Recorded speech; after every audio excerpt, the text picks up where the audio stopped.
Hi, guys. Thank you so much for listening to the Gig Economy podcast. And thank you to our Patreon members. You get this episode first. We have Brian Dixon from drivingfool.com.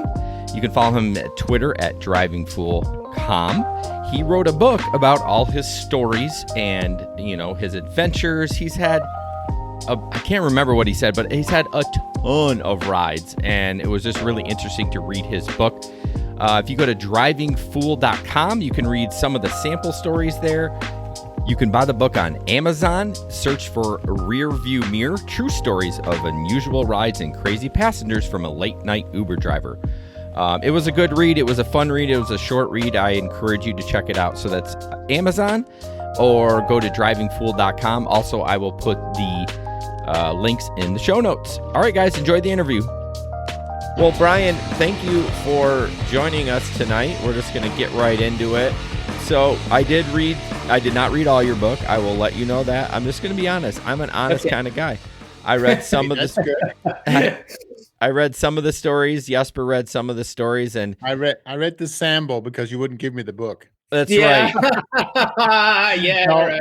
Oh, not you, Brian. Jason wouldn't give me the book because you had given it to him. Yeah, I see. No. But it feels like a very good read, and I think I will read it at some point because it's something I can get right into. It's a pretty short read, and it's just a collection of short stories, actual factual events that took place. And I'm telling you, if you do enough rides in a big city late at night, you're going to come across some colorful characters. Well, and I think you and I mean, I've always spouted that the main reason why I drive was always, I call it my therapy, right? Because to me, it's about getting out there and talking to people. And so I think from the gist I got from the sample, it feels like it was the same for you. It really was. I mean, the best part of the job is you meet such a diverse group of people. Everybody comes from a different perspective, but everybody has a story. And then late at night, you combine some alcohol and some other things with it, and it makes for some interesting experiences. Some good, some bad. Some will roll your socks up and down. I mean, it's you get a little of everything. I mean, I'm telling you, I've had everything imaginable happen in the car, having done 20,000 plus rides. So wow. I was gonna say, I think I'm a little bit shy of 4 total on both platforms. But I've always just been a weekend warrior. What about you, Jason? Where are you at? Do you remember? I think I was at about 8. I think. Okay. I do gig work in the winter. I'm a seasonal worker, so in the summer I'm doing lawn fertilization, and then since Uber and Lyft came around, I'd always do some sort of side hustle. In the winter, I never went on unemployment. I don't want to sit around. I'm kind of a mover and a shaker, so I ended up I would deliver pizzas or whatever. And then gig work came around. I'm like, oh man, this is perfect. So yeah, I do it basically from November to mid-March. I do gig work full time. Okay, makes sense. I actually stopped driving May of last year when the pandemic hit hard. I was picking up, 18 to 22-year-olds I'd get them. They would come from a garage with 40 people, no mask, no social distancing, nothing. And at a certain point, I was like, this just really isn't worth it anymore. I stopped driving altogether at that point. Well, let's go back to Brian, when you started, just kind of the history of why you got into it, and then up to today's time. Are you doing any kind of gig work and those kind of things? Okay, fair enough. I started in beginning of 2015 as what I thought was in quotation marks, a temporary gig. This is a pretty unique area. Some partners and I were working on a startup. I needed to work by day in the startup, and then this was a perfect opportunity to generate some extra income at night. Old story. The startup took longer than expected, and as one thing led to another, I found myself 5 years later, still humping Uber and Lyft at night. And I found, Jesper, like you said, I mean, I found it almost therapeutic because I'm a people person. Yep. I'll talk to anybody, anytime, any place. And you have so many unique situations happen to you that it keeps it interesting and fresh until you pick up that person at 2 a.m. and they're an absolute mess. And then you question why you're doing it in the first place. I actually don't. I know what you mean. Again, there's obviously a big difference between LA, your market, and Grand Rapids, our market, right? Grand Rapids is tiny compared to LA, right? And so I'm actually Bay Area. I'm actually San Francisco Bay Area. Sorry, not LA, right. Bay Area. So what size? How big is Bay Area compared to? I mean, I think we have about 400,000 people in Grand Rapids. Just in, I don't know the exact figures, but just in San Jose, you're looking at, I don't know, 5 million people or something. So there you go. and then you extend that to the entire Bay Area, and you head up, and you're going from San Jose through the Silicon Valley and all the startup people. Then you head to San Francisco and hit the city, which has a totally different vibe. And then you hit East Bay and make the big loop. So you're covering a lot of miles, you know, even in a given night. So. Right. No. And so you don't ever sit still. No. No. And it's interesting. The people, there is a difference. The people that you're picking up in San Jose were different than the people you're picking up in Palo Alto versus San Francisco versus, Oakland. Yep. So, and I can see that definitely. Yeah. But obviously, given the fact that we are a much smaller market, we have I've experienced some of that, right? Mostly, I gotta admit, my you were talking about in the sample I read that you only had one puker in the car, right? And I'm way over that. Yeah, unfortunately, not to be too graphic, but mine was. So let me take a step back. I swore after the first New Year's Eve I'd never work another one again. And famous last words. And of course, the dollar signs get dangled in front of you. The carrot gets dangled. And so I was like, okay, I'm going to do it this year. And pick a group of guys up late at night. They were all hammered. And unfortunately, the guy that got sick gave no warning. And sorry to be graphic, he had curry that night. Oh, that's the worst. It was so bad. It was so bad. Anyways, never again. So you were done driving early that night, huh? Yeah, for sure. But just one incident, knock on wood, in 20,000 plus rides. That's not too bad an average. Oh no. So we have a lot of college students here. Mm-hmm. And so a lot of the times we would take college students home, and I think probably had between 5 and 10 because I only stopped counting, but most of them are college students. Okay. Yeah, and the problem with our college is most of them went to Grand Valley, which is about a 20-minute drive out of the city. So it's not like a mile down the road to the dorm. No. It's kind of a hike. So you are really rolling the dice when you take these kids back. Yeah, it's about 15-20 minutes when if they had a bunch of shots before they got in the car, it's going to hit them right as you're dropping them off. So. Right, absolutely. We're professionals now, though. We all carry puke bags, and I'll be like, that person looks suspicious, and they get in. I'll be like, hey, just to let you know, there's puke bags in front of you. There's no shame in using that. I don't want to charge you the cleanup fee, and and you don't want to piss me off by puking in my car. So please puke in the bag. Okay, you guys. I realize you didn't complete the book. But if you read one story on that note, Jason, is there? I have a story called "Trust Me, I'm a Professional," and in brackets, I called it the vomit trough. Oh. And I had 3 guys that were one guy they were carrying him in the car, and I refused the ride, and the guy convinced me to bring him in. And once they brought him in, they orchestrated this perfect vomit trough with a bag. And I go into detail. It was one of the most hilarious rides I've ever had. I mean, perfectly. One guy held him up. They put their hand through. They put it over his head. They stuck his head in the bag, and they're screaming, "Keep your head in the bag. Keep your head in the bag." And his famous last words when I dropped him off was, I said, "Man, you guys really are professionals, aren't you?" And they ended up being EMTs. And this was a technique that they use with this bag, and it was perfect. Not a drop in the car.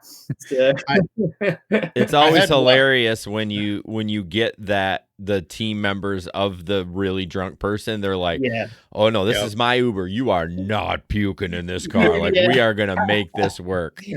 Yeah, exactly. I had one night where I had a lady in there. It was a man and a woman. And she had obviously puked in a car before, and she knew what it was going to cost her. So, and this was back when they were still charging $250. So they were still giving $250 in cleanup fee, right? And so she had a fairly small handbag with her, right? And I kid you not, she kept everything in the handbag. Oh no! Oh yeah, she opened it up and she let go into the handbag and she closed it neatly again. And she was done. That's beautiful. It costs a lot less than $250. Hopefully, I know, but there was nothing in the car. So this is where you say to her, or in your head, I think this girl has a drinking problem, because if she knows to puke in the bag, she's been to the same store 10 times to buy the same bag, right? Yeah. Absolutely. So Brian, why don't you?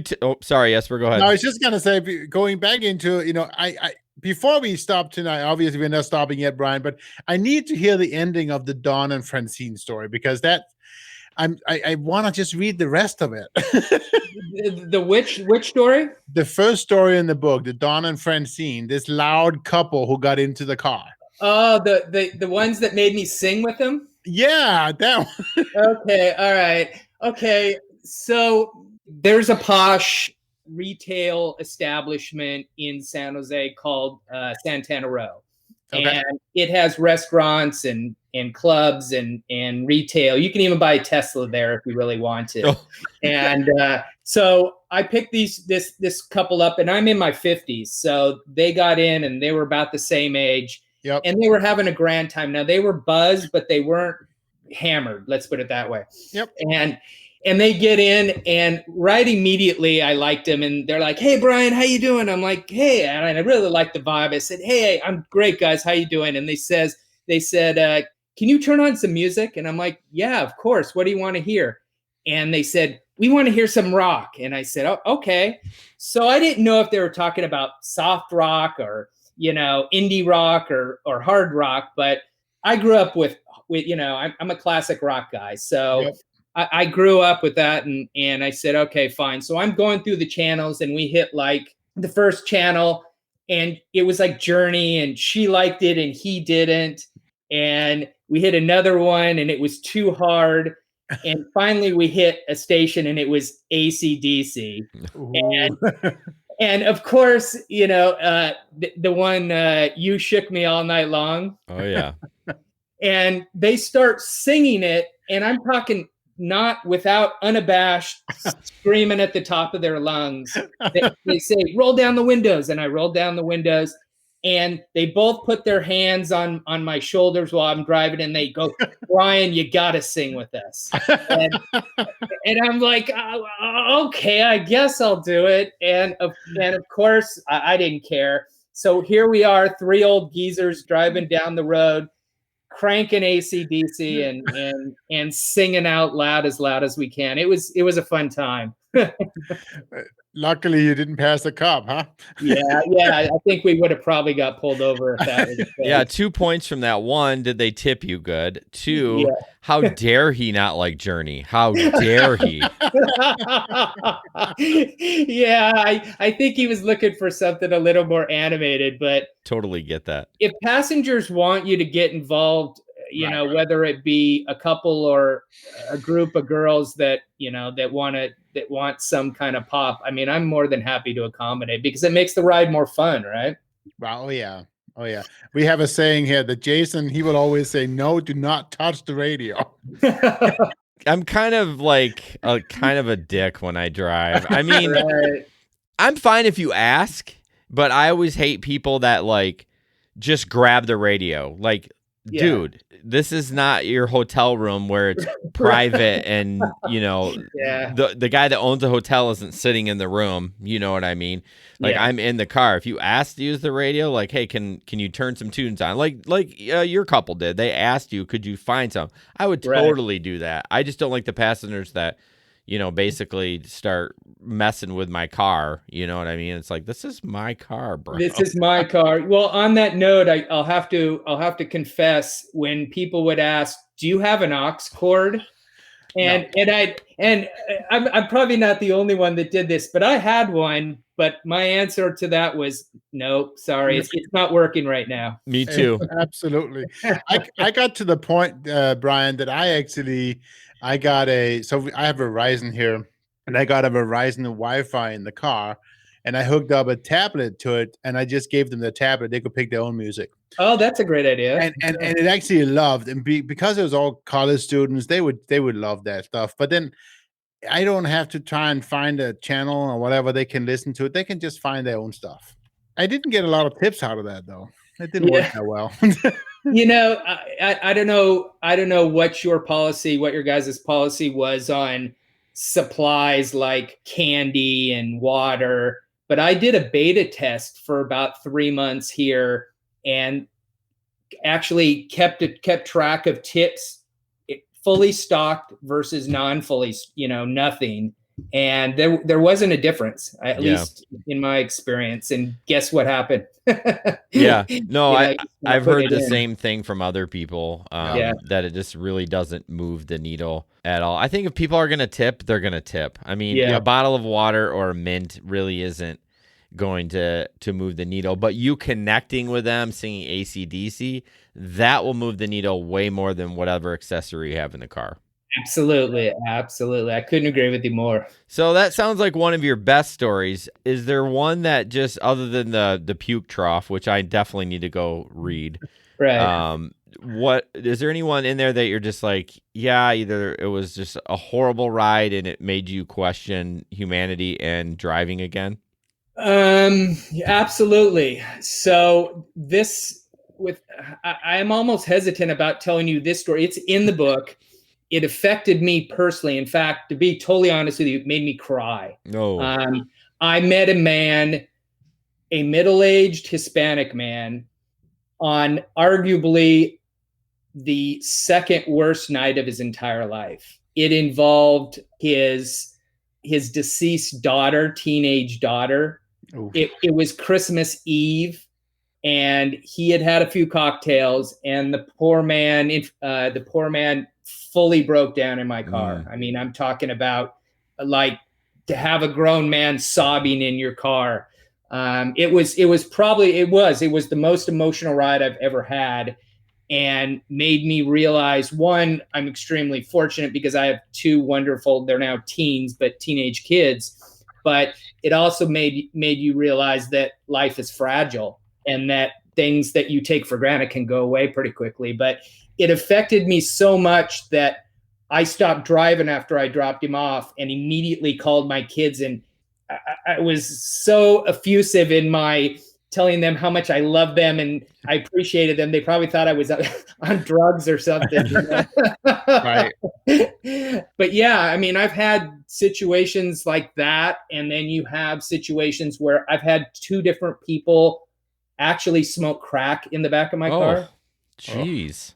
I've had a situation where in San Francisco, and I won't go into too much detail, but I pick some guy up. He's acting strange. He's talking to himself in the backseat. I can't see him.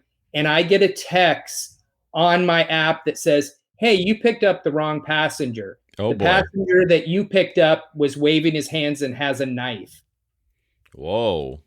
And you can read the story, or the viewers can read the story if they want, but suffice it to say, it was the longest, 15 minutes or 10 minutes that I think I've ever driven. And you have one of those situations, and it makes you question is it really worth this $10 ride that I'm doing at 2 a.m. picking up total strangers, Right. So what are you doing today? What's next for Brian as far as in the author world? Are you thinking about writing another book, or where do you go from here?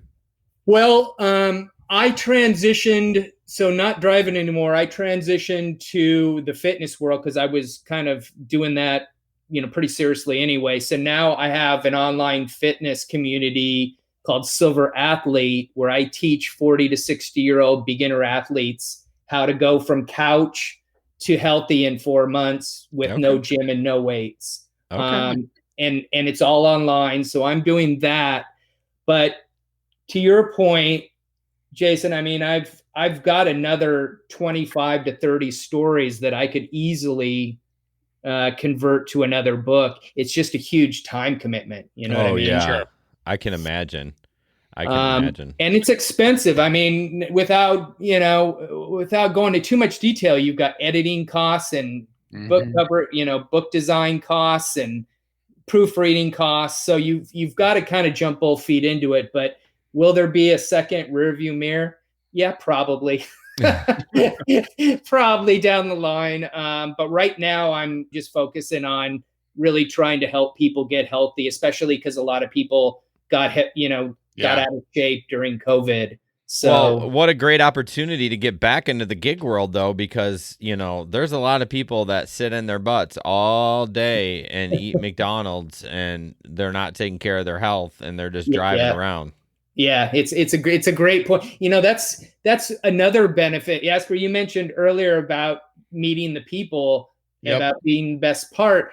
But if you're involved in any kind of business endeavor, it's a great way to network. I mean, I'm still in contact with a handful of people that I really actually developed relationships with through ride sharing. Right. That's amazing. I mean, it's cool, especially in this weird, funky, technology driven area. It's, you don't know who you're going to meet. The next guy, is in shorts and flip flops, and he's a billionaire, what I mean? And that's not that unusual. So this is a pretty interesting area. It's a little unusual here. Yeah, I would think so. we wouldn't meet him. I think I've heard there was one night somebody saying he came out of retirement for this one idea, and he grew it into, in like 2 years, he grew it into a multi-million-dollar business. But that was the only one I talked to that did that, locally. He was in town talking to metal manufacturers. So, well, Brian, thank you. Author of Rear View Mirror, True Stories of Unusual Rides and Crazy Passengers from a late night Uber driver. I appreciate you coming on. I hope people take a listen to it. I feel like more people will probably buy it that maybe aren't rideshare drivers, or maybe they just do food delivery, because like some of the stories you told us, like we've had those stories, so it's not as exhilarating. But I know when I start telling Uber stories to non-gig workers, they're just like, oh my gosh, how do you deal with that? So, but thank you. I mean, it's been a fun adventure, but I mean, I think the people that that I met ride sharing makes the experience kind of invaluable. And will I ever do it again? Possibly. But it was a great experience, and I met a lot of great people in the process. So, absolutely, I gotta tell you, having read about this, I cannot wait to be back on the road. I'm like you. I've been home since April last year, and I have not taken a ride yet with passengers. Oh, really? I'm getting close. Well, Brian, obviously we can get the book on Amazon. Is there anywhere you'd like people, if they want more information about you, to go? Yeah, of course. Thank you. So if you want a taste of the stories and kind of what they're all about, the general flavor, you can go to my website, which is drivingfool.com. And that's Driving Fool. I called myself the Driving Fool. That's where that came from.